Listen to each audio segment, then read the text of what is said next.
Hey everyone, this is Jane with Barlow Herbal, and I have my dear friend Samantha here. She has been a friend of mine for 18, 19 years, Yeah, something like that. 19 So a years. long time.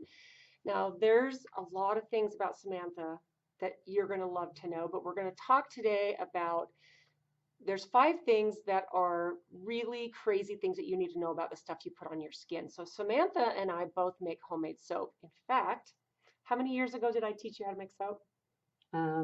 About 9 years ago. Yeah. Yeah. So, of course, you're one of those people. I taught you how to make something just because you want to make it for yourself. And now she has a company. So, Samantha has an amazing soap making company called Soap Essentials, and she is a lot more scientific than me. So, it's kind of like, I'm like, oh, throw it all in. Now, I do measure, but the thing is, there's a lot of cool things that you know about why you should use nice products on your skin. So we're going to talk about 5 different things that are just going to educate you on why you need to use nice things on your skin. So, Yeah.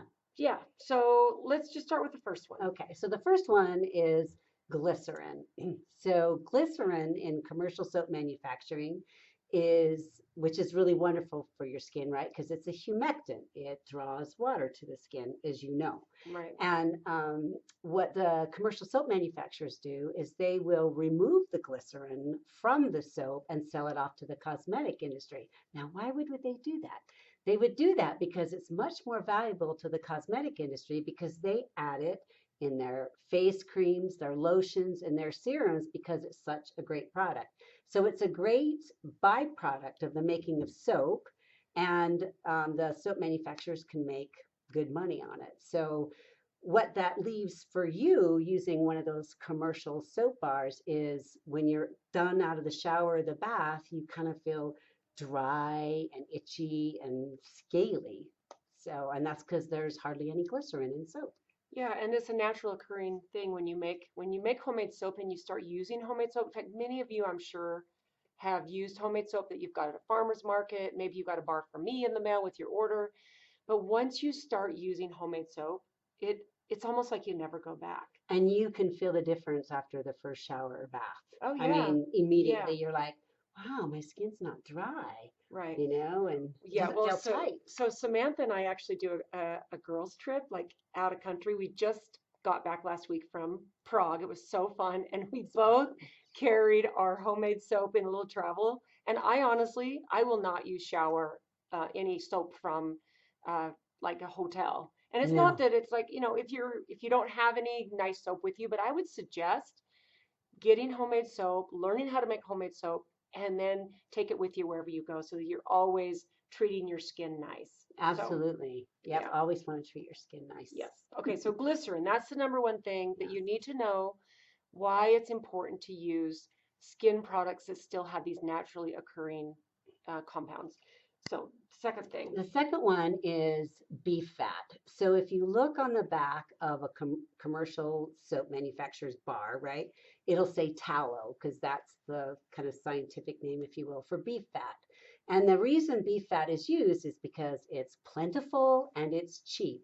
The problem is it's not a nourishing oil for your skin, and it's also so like it's going to be another reason why your skin feels dry and itchy when you're done using it, when you're using it in the shower. So um, beef tallow or beef fat is just, it's just not, it's just not good for your skin. So you don't, and that's what primarily commercial soap makers use. It also does make a really nice hard bar, but you sacrifice that with the sort of drying nature of beef fat. well, so does it say on the label that it's beef tallow?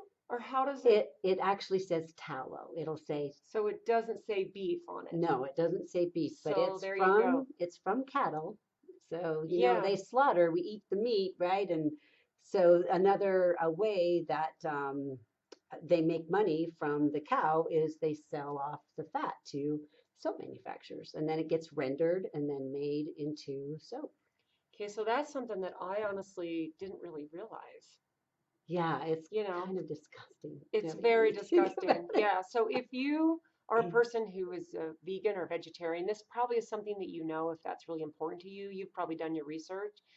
But if it's something you didn't realize and you just thought, you didn't even think that soap, just the soap you buy in Costco or in a grocery, wherever you buy your soap, um, that's not something you think about. No, it's not at all. Okay. And we'll talk about a little bit later about another reason why that can play into not being good for your skin.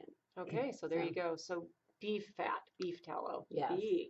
Okay, so what's number three? So number three is that soap manufacturers, obviously, right, it's about cost. That's the bottom line. So they use synthetic scents. Now, if you think about your world, synthetic scents are in your creams that you probably put on your face, on your lotions. They're in your cleaning agents in your house. And what's been happening across the world is people are developing these sensitivities to synthetic scents, synthetic fragrance, right? And they're becoming allergic to them. And so you want to really reduce your exposure to the synthetic scents where you can. And in soap, it's so easy to do. So again, that's why the benefit of handmade soap, especially if it's been fragranced with essential oils. Yeah, so if you're buying a handmade soap, but it has a fragrance oil in it rather than an essential oil, that there's a big difference because a fragrance oil, for the most part, is still synthetic. It's still not real. And if you think about your skin, it's your largest organ. Like literally everything you put on your skin ends up inside your body. And a lot of these synthetic scents are endocrine disruptors, you know. There you go. So there's reasons to really pay attention at a high level to the things that you put in your body and on your body as well. So, okay, so essential oils. In fact, I know I only use essential oils and I know you only use essential oils. Exactly. So, Yep. if it's something I'm going to use with my family, then I'm going to use it for you because to me, humanity needs to take care of each other. And I know you feel the same. Yeah, that's a really great way of putting it, Jane. Yeah, Yeah, you wouldn't want somebody else to use what you wouldn't use yourself or your right. family. Right, right, That's right. good. Yeah. Yeah. Okay, so what's number four? Okay, so number four is a lot of the agents that are being used in commercial soaps are cancer causing. So how is that? If you like go buy a bar of soap and you feel how hard it is, they'll last for years, maybe even decades. And there's a reason for that. It's because they have preservatives in them. And a lot of them are paraben type preservatives. Well, we know that parabens are cancer causing agents. There's other things they put in soap, which you'll be able to see on the label if you just turn it over and read it, like EDTA, DEA, PABA, and phthalates, things like that, that are just not good for your skin. And nobody wants to be bathing in that. Now, the interesting thing with PABA is like, Jane was saying, a lot of things that you put on your skin, you do absorb. And they've actually shown that this cancer causing agent, when you find it in your urine. So that's how they know that it's been absorbed by the skin. And it is a known cancer causing agent. So we don't want to be bathing in stuff like that. Yeah, you know what it kind of boils down to for me is that we have this government agency, the FDA, that's supposed to protect us. Yeah. And it goes to show you how many levels that they don't do that. Like not just the food that we eat, but even the stuff that we put on our skin. It's okay to have all these things that actually damage us. Yeah. So this Kind is of where scary. it is scary. So this is where you need to be really diligent in your knowledge of what you use, the products you use. Yes, absolutely. So I would say if first of all, if you're super motivated, learn how to make your own soap. Yeah, learn how. We geek out. We geek out so hard on homemade Take soap. pictures, send it to her. Look what I just did. Yeah, like the designs and the herbs you use in it, and the essential oils. Like this Yeah. girl is like leveled up for me. So what's number five? Okay, so number five is that the commercial soap that you buy today is really more like detergent than it is soap.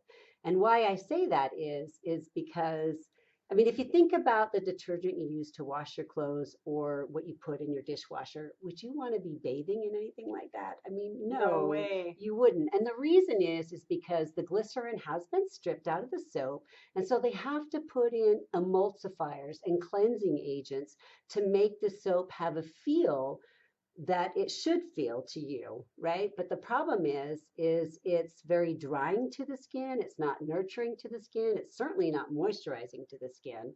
And so then you get this bar of soap that's just really, not good for the skin, not good for you, in all kinds of ways. So Yeah, and so here's what I would say. If you think that homemade soap is expensive, first of all, learn how to make your own because then it will be very inexpensive. Second of all, if you think about when you spend the money to take care of yourself on the little things like organic food and homemade skin products and whatever, you're actually saving money because it's a lot more expensive to be sick yes, than it is to stay healthy. Like it's a lot more expensive to fight disease or handle like just missing work and feeling crappy and you might get something horrible like cancer because a lot of these things have cancer causing the agents. agents, yeah, So I would just say you need to shift your mindset when it comes to taking care of yourself on this level and just using things that are good for you because the big manufacturers, they use the cheapest ingredients. They produce in mass, so they're able to get the prices super super low for you, and it really takes out of context what is what's the right thing to do to take care of yourself. I mean, I know, and I say this all the time. I want to get to the end of my life. I want to be really old and really healthy. healthy, yep, You really know, old and really healthy. I might be wrinkly, and we're fighting that the best we can. But you know what? I want to be able to, go to sleep one night or take a nap in the middle of the day when I'm 95 and not wake up. And I'm healthy and going the Yeah, whole time. So that would be a good way. So being educated, right, yeah, yeah. is the best thing. Being knowledgeable, being a knowledgeable consumer, and even something as simple as a bar of soap, right, can really have an impact on the health of you and the health of your skin for sure. Yeah, so Samantha and I are going to be bringing more tips to you because besides the soap thing, which she's taken off like a crazy woman, and is really awesome. Samantha has a huge, long history in fitness. In fact, she's got part of her fitness soap brand is called Fitness Soaps. So we're going to be bringing some really amazing exercise and fitness tips to you because Yeah. the knowledge that this girl has is super deep, and the things you're doing with your dad alone Oh, yeah, they're are awesome. amazing. Yeah. Thank So you. Thank how long has you. your dad had Parkinson's? 14 years. So you've been working with him for how For long? 14 years. So, so Samantha, like I said, she's got this huge history in fitness, like at a level that you will not even believe, but we're going to share some of that. But when you found out your dad was diagnosed with Parkinson's, you started working with him in the gym. Yes. And the Hmm. things that he's accomplished because of the fitness that you've done with him, his It, it's amazing. yes, he's the neurologist that he sees. He is the highest functioning patient that he has, and she attributes it to the exercise that he gets. Yeah, So, so I'm a big movement fitness person too. I probably don't talk about it as much as I talk about herbs and other stuff, but this is a big component of my life as well. So we're going to be talking about fitness things, exercise, and hopefully motivate you to get your body moving, even if it's just walking. So, gotta do Samantha, something. thank you Julie, for stopping by. oh, you're so welcome. Thanks for having me. Well, we're lucky we live close to each other. We get to see each other on a regular basis. We get to travel together. We get to go eat salads. In fact, here's a tip. When you travel, no matter where you go in the world, instead of giving yourself permission to just eat whatever crappy food you want, Ah, that's the worst. right? And you know what? People are like, I'm on vacation. I deserve it. Right? So this is what we do. We try to find the best salads everywhere we go. Absolutely. So we found some of the best salads when we were in Prague last week. So And you feel so great because you're yeah, eating the way that you normally would eat. And when you come right. home, you're not stepping on the scale going, Yeah, yeah, yeah. And for me, it's about feeling good when I'm on vacation oh, right. because Totally. I've spent vacations where I just am like, bring it on, and I just eat whatever I want, and I usually pay the price. So there's a tip for you. So if you're on vacation, take care of yourself, be kind to yourself, and it doesn't have to be painful. Like food like that, we found some of the best salads. Oh, yeah. That we've probably eaten like ever. No, right, Yeah. ever. Oh, they were delicious. Yeah, so there's a tip, and we've been going for almost 15 minutes. So if you got to the end of this video, thank you Thank for you. watching. And if you have any questions or comments, please comment below, and Samantha might take a look and answer some of the questions too. But we'll be tuning back in with you. Thank you for checking in. Thank You you. again for stopping by, Thank you. and we'll see you next time.